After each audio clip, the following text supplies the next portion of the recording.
ORS बनैबार पद्धति विषय टिके अवगत कराइबाकू चाहूँगी। आमर ओआरएस दि जाए दुई प्रकार ये रे गोटे बड़ पैकेट दि जाए जोटा कि 1 लिटर पानी रे मिसा हुए और छोट पिलांक पई गोटे छोट पैकेट दि जाए। जदि बड़ पैकेट दिया होची से बड़ पैकेटा 1 लिटर पानी रे मिसा हवा कथा। पानी रे मिसेबा पूर्वरु पानी को फुटेइबे ताको ठंडा करिवे घोड़े की रखिबे। पानी रे 1 लिटर पानी काढ़िबे गोटे बोतल किंबा सेमती कोनोसी माप थिबा वाला जगह 1 लिटर बोतल रो 1 लिटर पानी काढ़िबे।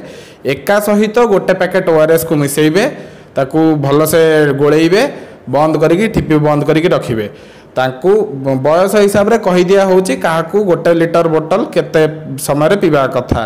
जेमती अति छोट छुआ को 12 घंटा रे 1 लिटर पीबा कथा। ताठो टिके बड़ को 8 बड़ लोक मान को 4 घंटा भितर 1 लिटर बोतल पीबा कथा। किंतु जदि भी 1 लिटर बोतल रो पानी बंची जाउची 24 घंटा पर से पानीटा को आमे ढाली दबा डिस्कार्ड कर दबा कारण सेटारे नहले इन्फेक्शन हम आउ पानीटा सदा फुटेकी ठंडा करिकी बनैबा।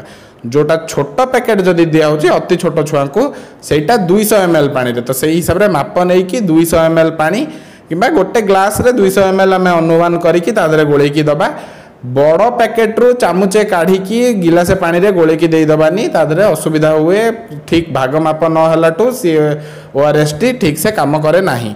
आउ सदा बेले आमे एई जिनसटा निजे भी ये करिबा और अन्य मानको भी सिखेबा। आउ जदि भी 2 ओआरएस रो सप्लाई हॉस्पिटल रु एवं बाहर भी माने हमर अंगनवाड़ी और आशा दीदी मानक ठू भी जदि मिलुची तथापि भी जदि सेमिति ये रहुची आमे हल्का चीनी और लुण गोलेई की भी देई परिबा। जहाँकर झाड़ा बांती असुविधा होची देई परिबा किंतु आमे प्रेफर करिबा ओआरएस आ ओआरएस टा को ठीक पद्धति रे गोलेई किना पीबा।